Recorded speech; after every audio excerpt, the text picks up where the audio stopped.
every corner of the kitchen. He stood at the head of the table, his face lined with disappointment and fury. Eliza leaned casually against the counter, arms folded, her lips pressed into a thin line as she watched the scene unfold. I sat there, stunned, my heart racing, the weight of their judgment suffocating me. My name is Emma Morgan. I'm 26 years old, and tonight my world is unraveling. My father, the only parent I have left, looked at me as though I was a stranger. Eliza, my twin sister, the one who always managed to come out on top, didn't even try to defend me. And now, accused of something I didn't do, I realized I was completely alone. It all started when court orders arrived at my father's house, each one more alarming than the last. They claimed I had defaulted on multiple loans, accounts I had no memory of opening. In the past weeks, I had received some weird calls talking about loans that I was supposed to repay. I dismissed them as scam calls, but the accusations were official, and the weight of the legal threats hung over me like a storm cloud. That's when everything truly fell apart. "I didn't do it, Dad," I said, my voice shaking but firm. "I don't know how this happened, but it wasn't me."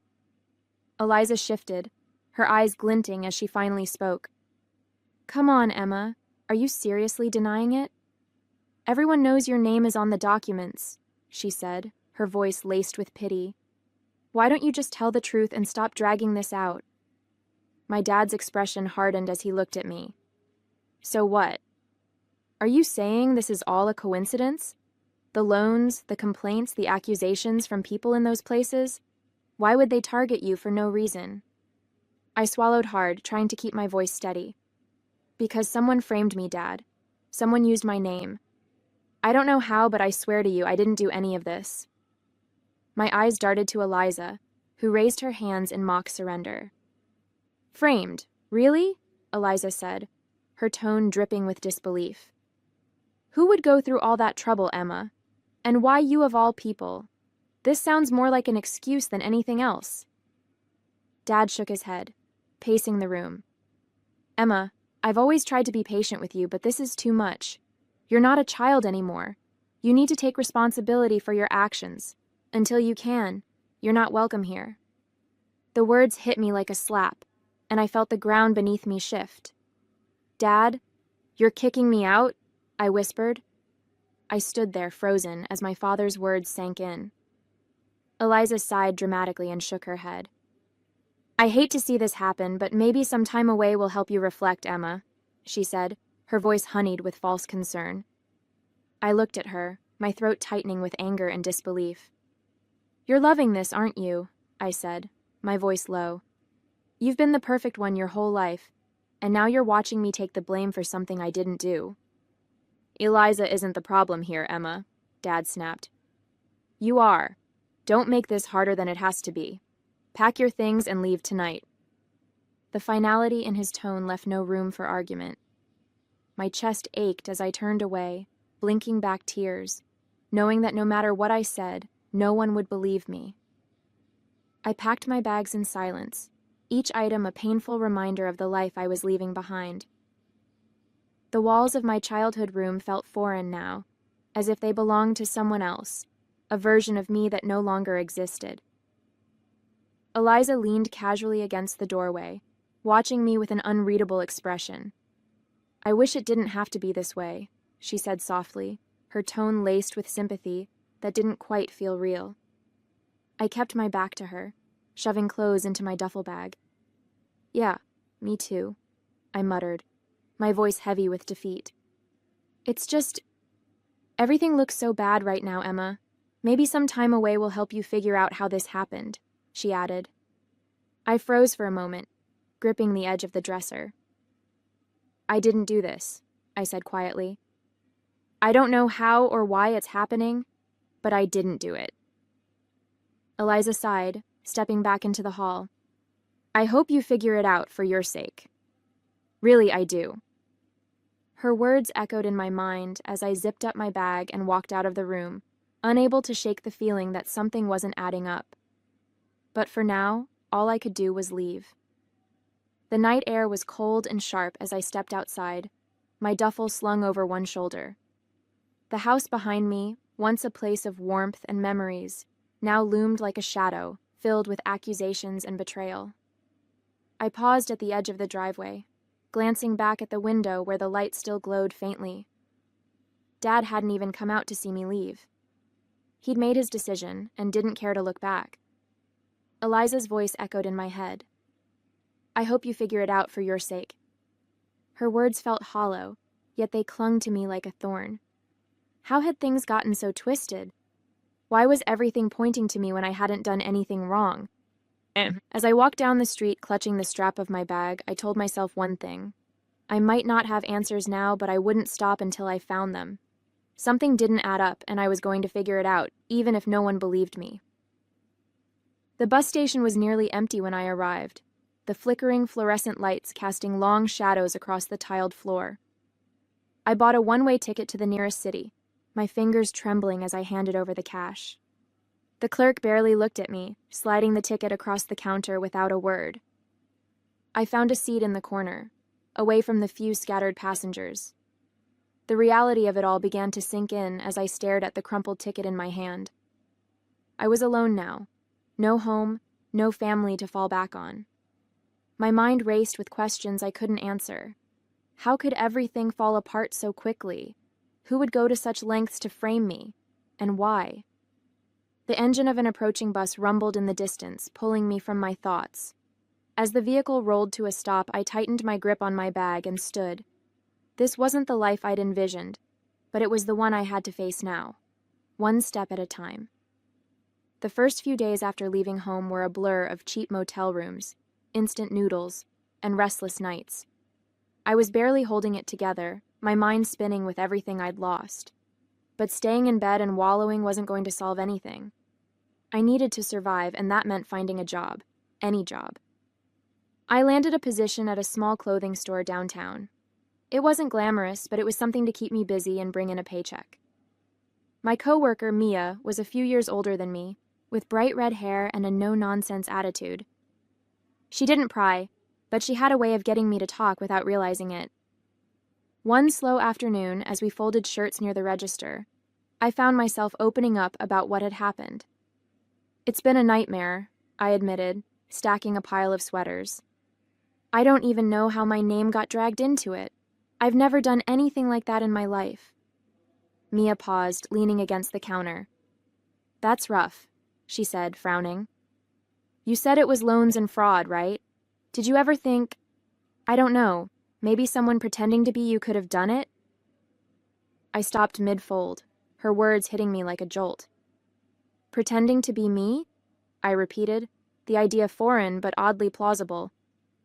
I mean, I guess it's possible, but who would go to that kind of trouble? She shrugged, tilting her head. I don't know. Is there anyone who looks enough like you to pull it off? Her question hung in the air, heavy with implication. For a moment, I couldn't answer. My mind flickered to the one person who fit that description perfectly. Eliza.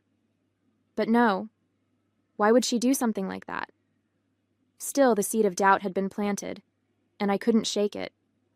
I hesitated, my hands frozen mid-fold. There's my twin sister, I said slowly, the words tasting strange as they left my mouth. We're identical, Eliza. But she would never do something like that. Everyone loves her. Mia raised an eyebrow, leaning her elbows on the counter. A twin? Identical? Emma, come on. If someone's pulling this off, they'd need to look exactly like you. And you're telling me your twin is completely innocent? I shook my head, the idea twisting my stomach. She's always been the perfect one. My dad trusts her completely. Everyone does. There's no way she'd risk all that for something like this. Besides, why would she frame me? Mia gave a short laugh, the kind that wasn't meant to be funny. I don't know, jealousy? Spite? You'd be surprised what people are capable of when they think they won't get caught. I mean, who better to impersonate you than someone who looks just like you? Her words made me uneasy, but they also planted a nagging doubt in my mind. I didn't want to believe it. Couldn't believe it. But the pieces started clicking together in a way I couldn't ignore. What if the person I'd trusted the most had been behind everything all along? That night, I lay awake in my tiny apartment, staring at the cracks on the ceiling. Mia's words echoed in my mind, refusing to let me rest. Who better to impersonate you than someone who looks just like you? Eliza had always been the center of attention, the one who could talk her way out of anything. And me? I was the quiet one, the easy target. But could she really do something so cruel? I pulled out my phone, scrolling through old photos. There we were, Eliza and me, side by side, practically mirror images. I remembered how she used to joke about how easy it would be to trick people. Back then it seemed harmless, just her being playful. But now, it felt like those jokes were hiding something darker. As much as I didn't want to admit it, a part of me couldn't shake the possibility. If it was Eliza, she'd gone to great lengths to make sure I took the fall. And if that was true, I needed proof. I couldn't confront her or anyone else without evidence. This wasn't just about clearing my name anymore. It was about finding the truth, no matter how much it hurt. The next morning, I made a decision. I wouldn't call my dad or Eliza, not yet. If there was even a chance Mia was right, confronting them without proof would only make things worse. Instead, I'd focus on finding answers. At work, I told Mia I wanted to look into it, unsure how she'd react. To my surprise, she grinned and clapped her hands together. Finally, I was wondering if you'd decide to fight back. Let me help, she said, her enthusiasm catching me off guard. You don't have to get involved, I said, nervously twisting a hanger in my hand. Don't be ridiculous, I live for this kind of stuff, Mia replied with a wink. Besides, 2 heads are better than 1, right? Let's start with the basics. Where did these fraud claims come from? Do you have any paperwork or details? I nodded, pulling a folder from my bag. I'd managed to keep copies of the notices that had been sent to my dad's house. Mia scanned through them, her eyes narrowing as she flipped the pages. Most of these are linked to loans and accounts, she said, tapping the papers with her finger. We should check where these were opened. Maybe there's a trail we can follow.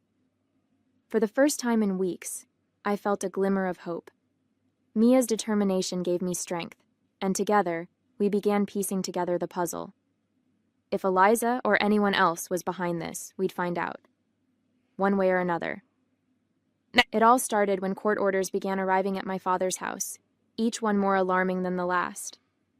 They claimed I had defaulted on multiple loans, accounts I had no memory of opening. The accusations were official, and the weight of the legal threats hung over me like a storm cloud. Over the next few days, Mia and I worked tirelessly. During our lunch breaks and after shifts, we sat at her tiny kitchen table, combing through the paperwork and trying to track the accounts.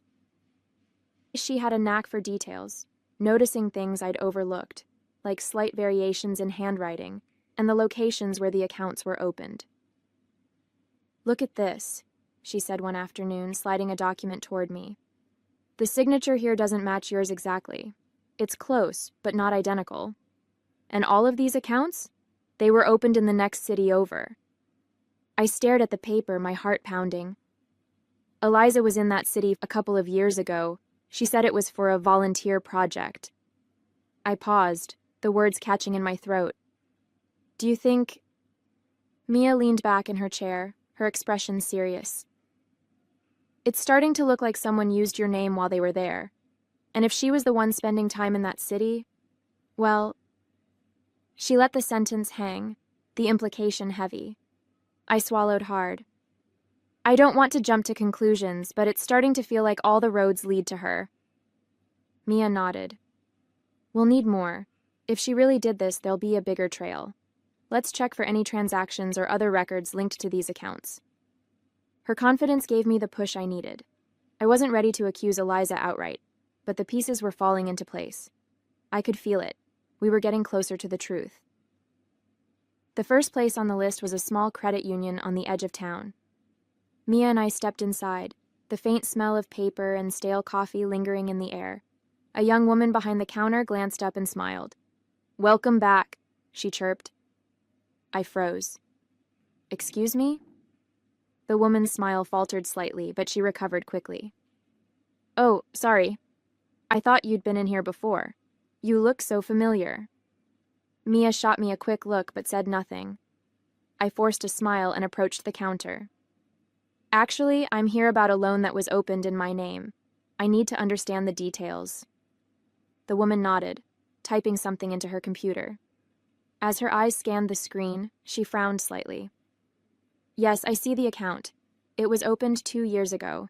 You provided the documents in person, so we'll just need to verify a few details. In person? I repeated, my voice shaking. Yes, she said slowly, her gaze darting between me and the screen. You brought your ID and signed the forms here in the branch. She hesitated, then added, It was during a quiet afternoon. I remember because we chatted briefly about how warm it was for that time of year. Mia leaned casually against the counter, her expression calm but her eyes sharp. Is there any chance you could pull up a copy of those documents? We'd like to check everything carefully. The employee hesitated. I can't let you take them, but I can show you the scans in the system. She turned the monitor slightly, and there it was. My name, my signature, and my face. Except, it wasn't my face. Not exactly. Mia stepped closer, her voice low. Emma, that's your sister, isn't it? My stomach dropped. The face on the screen was identical to mine, but with subtle differences I couldn't deny. It was Eliza. My hands trembled as the truth I'd been avoiding stared back at me. We visited 2 more locations that day, each experience eerily similar. At every bank or loan office, the employees acted like they knew me, greeting me with familiarity or referencing conversations I'd never had. At one office, a middle-aged man behind the desk even chuckled. Back again? Didn't think we'd see you so soon, he said, shuffling through papers on his desk. I forced a polite smile, my stomach twisting. Actually, I'm here about some discrepancies with an account opened in my name, I said carefully. His smile faded slightly and he glanced up at me. You're saying there's an issue? But you provided all the documentation yourself when you were here last month. Mia leaned forward, her tone casual but firm. Was there any ID involved? Maybe you still have it on file? The man frowned but nodded. Of course. Let me pull up the account. When the documents appeared on his screen, my heart sank. The face staring back at me from the ID was unmistakable. Eliza's face wearing my name. My stomach churned as realization hit me like a freight train. It was Eliza all along. The face on the ID, the signature on the forms, the confident way she'd carried out the scams, it was her. My twin sister, my own flesh and blood, had used our identical looks to steal my name, my identity, and leave me to bear the fallout. I stared at the screen in disbelief, my chest tightening with a mix of betrayal and rage. Mia placed a steadying hand on my shoulder, her expression a mix of sympathy and quiet fury. She's been setting you up from the start, Mia said softly, her words cutting through the silence like a blade. I wanted to scream, to cry, to storm out of the room and demand answers from Eliza. But all I could do was sit there, frozen, as the full weight of what she'd done crashed down on me. My own sister had framed me, and my father had believed her without question. As we left the office, my mind raced, piecing together everything I had ignored or brushed off over the past year. Eliza's sudden obsession with high-end fashion, the designer handbags, the tailored coats, the expensive jewelry she'd flaunted at family dinners. I'd asked her once how she could afford it all, and she'd laughed it off, saying, "Oh, just a little treat for myself. You know I've been saving up." At the time, I believed her. Why wouldn't I? She was always the one who had everything figured out. But now, those memories took on a sinister edge, the way she'd avoided specifics, the extravagant purchases that didn't match her modest job, the smug look she'd get whenever I questioned her success. It all made sense. She hadn't been saving up. She'd been using my name to fund her lavish lifestyle, leaving me to face the consequences. The next day, I met with a lawyer named David Cole, a calm, middle-aged man with a sharp gaze that seemed to see through every word. His office was modest but orderly, with files stacked neatly on his desk and a faint scent of coffee lingering in the air. "I've been notified that I defaulted on multiple loans," I explained, my voice steady despite the nerves bubbling under the surface. "I didn't mean for this to happen, but I need to understand the legal implications if I don't pay, or if I do." David leaned back in his chair, clasping his hands. "If you pay off the defaulted loans, it won't erase the records of the defaults, but it can prevent further legal action, like lawsuits or wage garnishments. However, your credit history will still show the defaults unless the lenders agree to remove them, which isn't guaranteed." I nodded, digesting the information. "And if I don't pay?" "That's a different matter," he said. "The lenders could escalate to lawsuits to recover the funds. If they win, they could seek judgments against you, which might include seizing assets or garnishing wages. It could also hurt your ability to secure credit or loans in the future." His explanation was clear, but it left a sinking feeling in my stomach. Would paying them off at least help clear my name, even if the defaults stay on record? David tilted his head, considering. "It could show good faith, that you're taking responsibility and trying to resolve the issue. But clearing your name entirely would require addressing how the loans came about in the first place. If there's any question of identity theft or fraud, that would need to be investigated." I nodded, my heart pounding. I wasn't ready to bring up Eliza or the possibility of fraud, not yet. For now, I just needed to focus on what could be done, and how much worse things could get if I didn't act. I hesitated for a moment before speaking.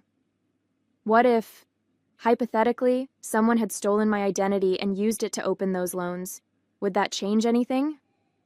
David leaned forward, his sharp gaze narrowing slightly. "If your identity was stolen, that's a serious matter. You wouldn't be legally responsible for the loans, but you'd need to provide evidence to prove you weren't the one who opened them. That typically involves filing a police report, notifying the lenders, and disputing the accounts with the credit bureaus." "And what happens if I can't prove it wasn't me?" I asked, my voice barely above a whisper. "Then it becomes much more complicated," he replied. "The burden of proof is on you to show you didn't open the accounts. Without that, lenders will continue to treat you as the responsible party. But if you can gather any evidence, like being in a different location at the time or showing discrepancies in the application documents, it can make a big difference." I nodded, his words sinking in like weights on my shoulders. "So paying them off wouldn't clear my name if they think I'm the one who opened the loans?" "Not entirely," David said. "It would stop the legal actions against you for defaulting, but the history of the loans and the assumption that you opened them would remain unless you prove otherwise. If there's even a chance someone else is behind this, you need to investigate it now. The longer you wait, the harder it'll be to gather evidence." I nodded again, my mind racing. His advice made sense, but it also meant I couldn't avoid the truth forever. David's expression softened slightly as he leaned forward, his voice steady. "If you can prove that your identity was stolen and you weren't the one who opened those loans, you won't be held liable for the debts. The lenders will have to close the fraudulent accounts and stop pursuing you. Your credit report can also be corrected to remove the negative marks associated with those accounts." Relief flickered for a moment before another question crept in. "And what happens to the person who stole my identity?" "That depends," David said, his tone firm. "If you provide evidence of identity theft, it becomes a criminal matter. Law enforcement could get involved, and the person responsible could face charges for fraud, forgery, or other related crimes. Penalties could include fines, restitution to the lenders, or even prison time, depending on the severity of the case." I swallowed hard. "So, if I come forward with proof, I'll be cleared, but the person behind this, they could face serious consequences?" "Yes," he said, meeting my eyes. "But clearing your name is your priority. If someone close to you is responsible, I know it might feel complicated, but remember, this isn't just about money. It's about justice and protecting yourself from further harm." I nodded slowly, his words settling heavy in my chest. If it came to that, I'd have to make a choice. Protect the person who betrayed me, or finally fight for my own truth. The decision weighed heavily on me, but I knew I couldn't keep running from the truth. Eliza had to face the consequences of what she'd done, not just for me, but for the family she had deceived so easily. I couldn't let her actions ruin my life, but at the same time, the thought of sending her to jail made my stomach churn. That's when the plan formed in my mind. I would confront her, but on my terms.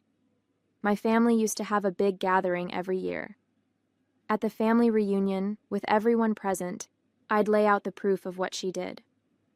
I wanted her to feel the weight of her betrayal, to see the disappointment in our father's eyes, and to be held accountable for what she'd done to me. But I wouldn't turn her in to the authorities, not if she agreed to make it right.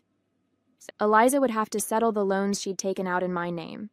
She would fix this mess and take responsibility quietly, without dragging me through further humiliation or legal battles. It was a compromise, one that spared her the worst consequences while giving me the justice I deserved. The family reunion was only a week away. That gave me just enough time to gather everything I needed, every document, every piece of evidence, every fact that would leave no room for her to deny what she'd done. This time, Eliza wouldn't talk her way out of it. She would face the truth, and so would everyone else. The days leading up to the reunion felt like a blur. Every spare moment was spent combing through the evidence I had gathered, photos of the forged documents, bank statements, and even the recordings of the bank employees who had unwittingly confirmed Eliza's actions. Each piece fit together like a puzzle, building an undeniable case against her. Mia was by my side through it all, her relentless energy keeping me focused when the weight of it all threatened to crush me.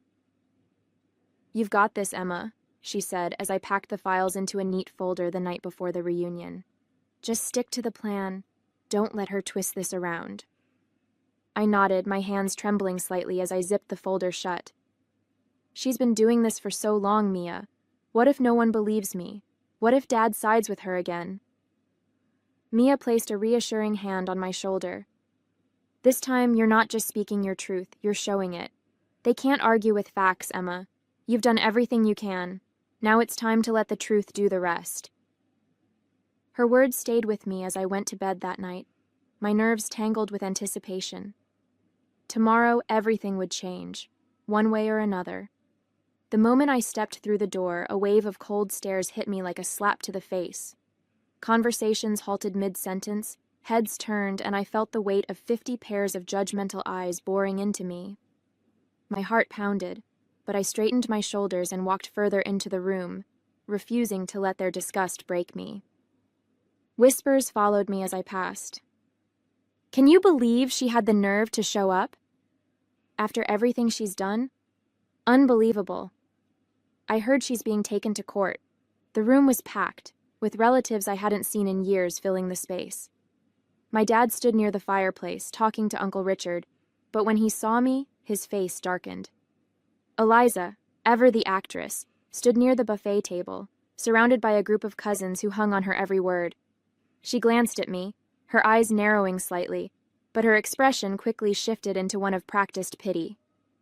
"Emma," Dad called, his voice clipped and cold. "I'm surprised you even showed up." I forced a polite smile and held my ground. "Of course I showed up. It's a family reunion, isn't it?" The tension was thick enough to cut with a knife. Eliza sauntered over, a drink in her hand, her voice dripping with condescension. "It's brave of you to come here after everything that's been going on," she said sweetly. "I know things have been difficult for you lately." I clenched my fists at my sides, my folder tucked securely under my arm. "You have no idea, Eliza, but that's why I'm here. I have something to say, and I think everyone here deserves to hear it." The room went silent as her smirk faltered slightly, replaced by a flicker of unease. This time, I wasn't going to let her control the narrative. This time, the truth would speak for itself. I stepped forward, my heart pounding so loudly I could barely hear myself think. The room fell into an uneasy hush, all eyes glued to me. I could see the disbelief, the anger, the pity in their faces. But I focused on Eliza. Her smug confidence was still there, but I noticed the faintest flicker of tension in her eyes. She knew something was coming. I began, my voice steady despite the adrenaline coursing through me. I know many of you have heard things about me recently, things that make me look like a liar and a thief. I've been accused of defaulting on loans I never took and ruining the family's reputation. It's hurt me deeply to think that so many of you believe I could do something like that. I paused, scanning the room, letting the silence settle. Eliza shifted slightly, her smile thinning. But I didn't come here to plead my innocence with words alone. I came here with proof. I pulled the folder from under my arm and held it up. Everything I'm about to show you is documented and verifiable. Bank statements, witness testimonies, even recordings from the places where these loans were supposedly taken out. Murmurs rippled through the crowd, and I opened the folder, holding up the first document, a scan of the loan application with Eliza's forged signature and photo. This is the application for one of the loans. The signature isn't mine. The photo ID, though it uses my name, isn't me. It's her. I pointed directly at Eliza. Gasps echoed through the room, and her confident façade cracked for just a moment before she quickly recovered. "That's ridiculous," she said, her voice rising as she laughed nervously. "Why would I ever do something like that? Emma, this is desperate, even for you." But I didn't stop. I laid out every piece of evidence, the mismatched handwriting, the dates she'd been in the cities where the loans were taken out, the employees' descriptions of her. Piece by piece, the puzzle came together, and the crowd turned their eyes to Eliza, their expressions shifting from pity for me to suspicion toward her. By the time I finished, the room was buzzing with tension. I looked directly at my father, his face pale, his eyes darting between me and Eliza. "Dad," I said, my voice softer now, "I know you don't want to believe this, but the truth is right here. She used my name, my identity, to fund her lifestyle, and I've been left to pick up the pieces." Eliza stepped forward, her voice shrill. "This is insane. She's lying, trying to turn everyone against me because she's jealous. You all know she's always been jealous of me." But the weight of the evidence spoke louder than her words, and for the first time, I saw doubt flicker in the eyes of those who had always believed her. The room was filled with stunned silence as I finished speaking, my evidence laid bare for all to see. Faces that once held disgust and judgment now showed shock and disbelief, their gazes shifting from me to Eliza with growing unease. Whispers spread like wildfire, and I could see the shift, slow at first, but undeniable. They believed me. For the first time, the weight of their judgment lifted, replaced by the crushing realization of what Eliza had done. Eliza's face twisted with anger as the whispers grew louder, the weight of the evidence pressing down on her. "This is ridiculous," she snapped, her voice sharp and trembling. "I don't have to stand here and listen to these lies." She shoved past the crowd, her heels clicking furiously against the floor as she stormed toward the door. "You're all pathetic for believing her," she shouted over her shoulder before disappearing into the night, leaving the room in stunned silence. As soon as the door slammed shut behind Eliza, the room erupted into a mix of murmurs and hesitant apologies. A few relatives approached me, their voices soft, laden with guilt. "I'm so sorry, Emma," one cousin said, her eyes welling with tears. "We had no idea." But I couldn't stay to listen. My heart raced as I turned and followed Eliza, pushing past the crowd. I needed to confront her, alone. "Emma, wait!" my dad's voice called after me. I hesitated for a moment, then kept going. I heard his footsteps behind me as I stepped into the cool night air, scanning the parking lot for Eliza. There she was, fumbling with her car keys, her hands shaking as she tried to unlock the door. "Eliza!" I shouted, my voice echoing in the quiet lot. She froze, then turned to face me, her expression a mix of fury and panic. My dad caught up, his breath ragged, and looked between the two of us, confusion and anger etched on his face. "What the hell is going on here?" he demanded, his voice breaking the tense silence. I stepped forward, my eyes locked on Eliza. "You're not running away from this. We need to talk. Right now." Eliza's eyes darted between me and our dad, her panic barely concealed beneath her defiant glare. She crossed her arms, leaning against the car as if she could shield herself from what was coming. "Admit it, Eliza," I said, my voice steady but firm. "Tell Dad the truth about what you did, or I'll have no choice but to take this to the authorities." Her jaw tightened, and for a moment I thought she might lash out. But the weight of the situation was pressing down on her, and she knew it. "Eliza," Dad said, his voice shaking, filled with anger and desperation, "is what Emma's saying true? Did you really do this?" Eliza scoffed, rolling her eyes. "Fine," she snapped, throwing up her hands. "Yes, I did it, okay? I used her name for the loans. I didn't think it would get this far. I figured it'd all blow over and no one would even notice." Dad staggered back a step, his face pale. "How could you, to your own sister? To this family?"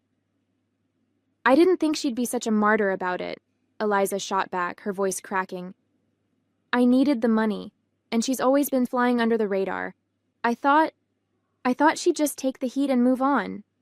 I shook my head, my heart pounding. "You didn't just hurt me, Eliza. You destroyed my life. And I was ready to let you get away with it if you'd just own up to it and fix it. But if you don't settle those loans and clear my name, I'll make sure everyone knows what you've done, including the police."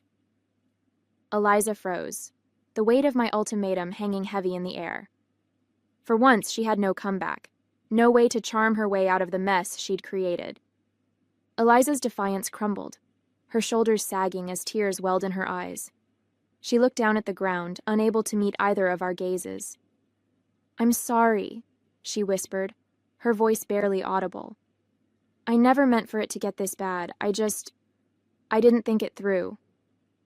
Dad stared at her, his expression a mix of disappointment and disbelief. "You didn't think? Eliza, do you realize what you've done to your sister, to this family?" She wiped at her eyes, shaking her head. "I'll fix it," she said quickly, her voice trembling. "I'll pay back everything. I'll settle the loans. I'll clear Emma's name. I swear I'll do whatever it takes to make this right." I watched her carefully, searching for any hint of manipulation, but for the first time, Eliza looked genuinely ashamed. "You better mean that," I said, my voice firm but quieter now. "Because if you don't, I won't hesitate to take the next step. This is your last chance, Eliza." She nodded frantically. "I do. I'll do it, Emma. I promise." Over the next few weeks, Eliza kept her word.